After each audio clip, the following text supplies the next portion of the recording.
Diceritakan pada tahun 2043, Amerika Serikat dilanda penyakit misterius yang hanya menyerang anak-anak dan remaja. Virus ini menular dengan cepat, menewaskan hampir 98% generasi muda. Hanya sebagian kecil yang selamat, namun mereka menunjukkan kemampuan aneh yang membuat pemerintah menganggap mereka berpotensi berbahaya. Pemerintah meminta para orang tua menyerahkan anak yang selamat ke sebuah kamp khusus untuk penelitian.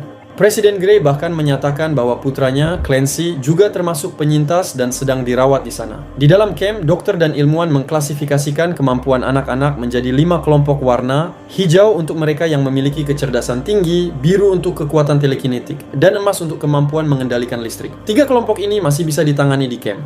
Sementara itu, ada 2 kelompok yang jarang ditemui tetapi dianggap sangat berisiko: merah dengan kendali atas api serta oranye yang dapat memengaruhi pikiran orang lain. Anak-anak merah dan oranye tidak ditampung, melainkan dianggap terlalu berbahaya untuk dipelihara di camp. Cerita kemudian berfokus pada Ruby, seorang gadis kecil yang merayakan ulang tahunnya di tengah kekhawatiran orang tuanya. Hampir semua anak seusianya telah meninggal, namun Ruby tetap bertahan hidup. Suatu malam, ia tanpa sengaja memperlihatkan kemampuan aneh saat menyentuh ibunya. Pagi harinya, sang ibu tampak tidak lagi mengenalinya dan melapor ke pihak berwenang. Ruby pun dibawa bersama anak-anak lain ke camp. Di sana, setiap anak diperiksa untuk menentukan kemampuan mereka. Ruby seharusnya terungkap sebagai oranye, kelompok paling berisiko.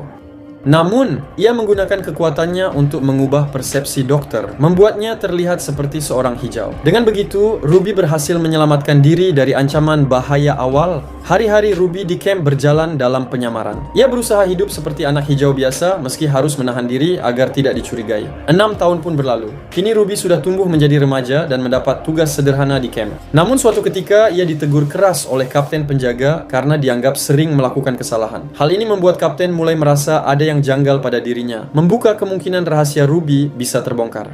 Di camp, Ruby mulai menghadapi kecurigaan petugas. Seorang temannya mencoba membelanya, namun justru membuat marah kapten penjaga. Akibatnya, temannya dibawa pergi untuk dihukum, memperlihatkan betapa kerasnya perlakuan di tempat itu. Camp juga rutin mengadakan tes frekuensi, sebuah uji coba dengan suara sangat tinggi yang hanya bisa didengar anak-anak. Tes ini membuat Ruby pingsan dan ia kemudian dibawa ke ruang medis untuk pemeriksaan lebih lanjut oleh Dr. Kate.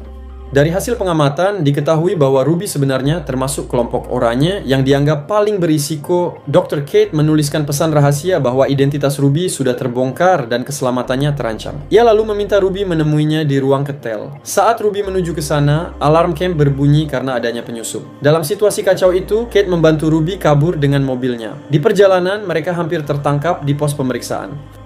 Namun Ruby berhasil lolos dengan menggunakan kemampuannya untuk memengaruhi petugas. Untuk pertama kalinya setelah 6 tahun, Ruby benar-benar keluar dari camp. Kate menjelaskan bahwa dirinya bagian dari sebuah organisasi bernama Liga Anak-Anak yang berusaha menyelamatkan para penyintas dari camp dan menentang kebijakan pemerintah. Ia juga memberikan sebuah perangkat kecil pada Ruby, semacam tombol darurat yang bisa digunakan jika Ruby dalam keadaan bahaya.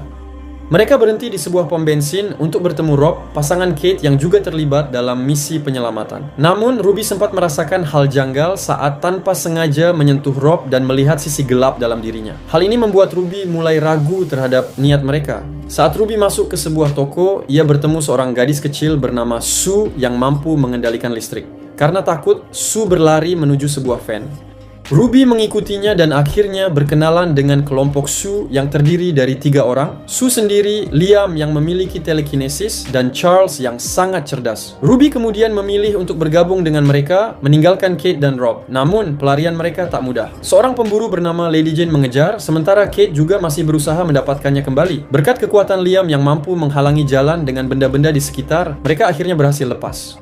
Dalam perjalanan, mereka mulai saling mengenal. Ruby menyembunyikan jati dirinya sebagai oranye dan mengaku hanya seorang hijau agar tetap aman. Dari Liam, Ruby mengetahui bahwa mereka sedang menuju sebuah kelompok anak-anak yang dipimpin tokoh misterius bernama Slipkid. Konon Slipkid juga seorang oranye, seseorang yang bisa memengaruhi pikiran dan dianggap sebagai satu-satunya harapan bagi anak-anak seperti mereka.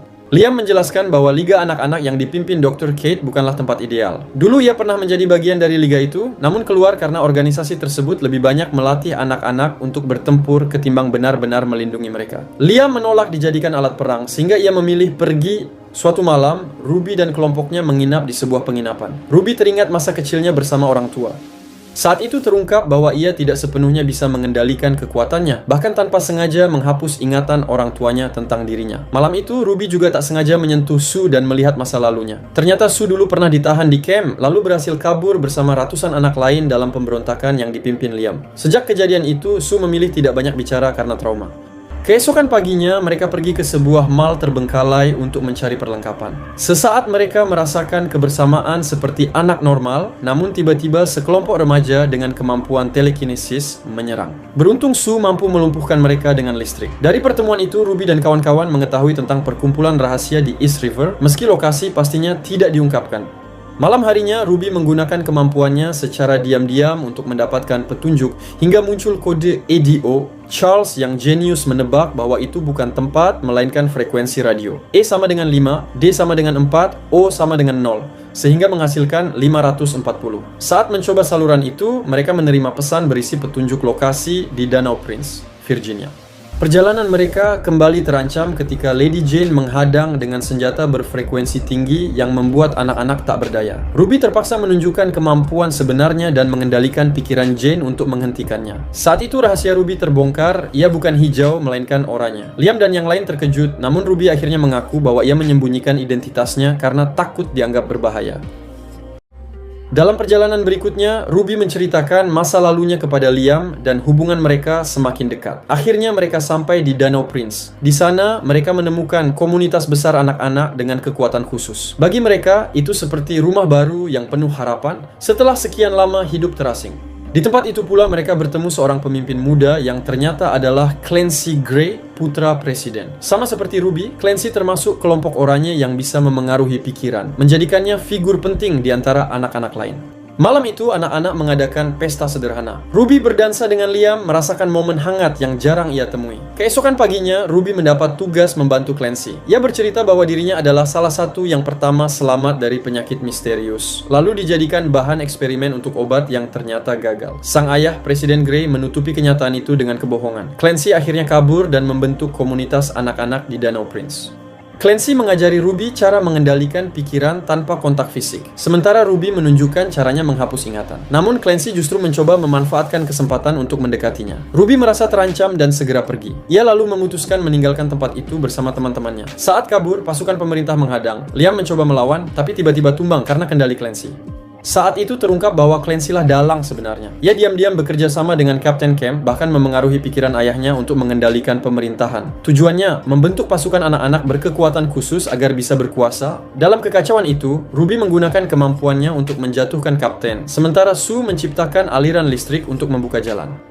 Namun pasukan bersenjata datang dengan helikopter, membawa anak-anak dari kelompok merah yang bisa mengendalikan api. Pertempuran besar pecah, di tengah kekacauan, Clancy muncul dan memengaruhi pikiran banyak anak sekaligus. Ruby menyadari hanya dia yang bisa menghentikannya, sementara Liam dan yang lain terpaksa mundur, meninggalkan Ruby untuk menghadapi Clancy sendirian. Ruby mencoba membentuk kelompoknya sendiri, namun Clancy menunjukkan sisi kelamnya dengan mengambil alih pikiran mereka dan membuat keadaan menjadi kacau. Ia berusaha memanfaatkan kekuatan baru untuk memengaruhi Ruby agar melupakan teman-temannya dan berpihak kepadanya. Ruby menolak lalu menggunakan kemampuannya untuk mengendalikan pilot helikopter hingga jatuh dan meledak. Ia berhasil lolos berkat bantuan Charles, tetapi Charles terluka parah, memaksa Ruby menekan tombol panik untuk memanggil Liga Anak. Keesokan paginya, tim Liga tiba dan membawa mereka. Charles langsung dirawat di rumah sakit, sementara Sue mendapatkan keluarga baru. Liam justru ditangkap karena dianggap menyimpan terlalu banyak rahasia tentang Liga. Ruby kemudian bertemu kembali dengan Kate, berusaha menegosiasikan kebebasan Liam dengan bersedia bergabung sebagai bagian dari Liga Anak. Kate menilai Liam tidak akan pernah meninggalkan Ruby, sehingga situasinya semakin sulit. Ruby akhirnya menemui Liam, yang mengungkapkan keinginannya untuk tetap bersama dan merencanakan masa depan. Namun, demi membebaskan Liam, Ruby terpaksa menghapus seluruh kenangan Liam tentang dirinya. Semua momen yang mereka jalani, pertemuan pertama, perjalanan, hingga tarian mereka, hilang dari ingatannya. Liam pun pergi tanpa mengetahui siapa Ruby sebenarnya. Sementara Ruby hanya bisa menangis melihat kepergiannya. Di akhir, Ruby resmi bergabung dengan Liga Anak, berlatih untuk melawan pemerintah. Namun cerita belum berakhir karena Clancy ternyata masih hidup. Pertarungan besar antara Ruby dan Clancy pun menjadi sesuatu yang tak bisa dihindari. Itulah alur cerita The Darkest Minds, kisah tentang generasi muda yang dianggap ancaman hanya karena mereka berbeda. Kalau kalian punya kekuatan super seperti Ruby, apa yang akan kalian lakukan? Tulis pendapat kalian di komentar, jangan lupa like dan subscribe biar nggak ketinggalan alur cerita seru lainnya.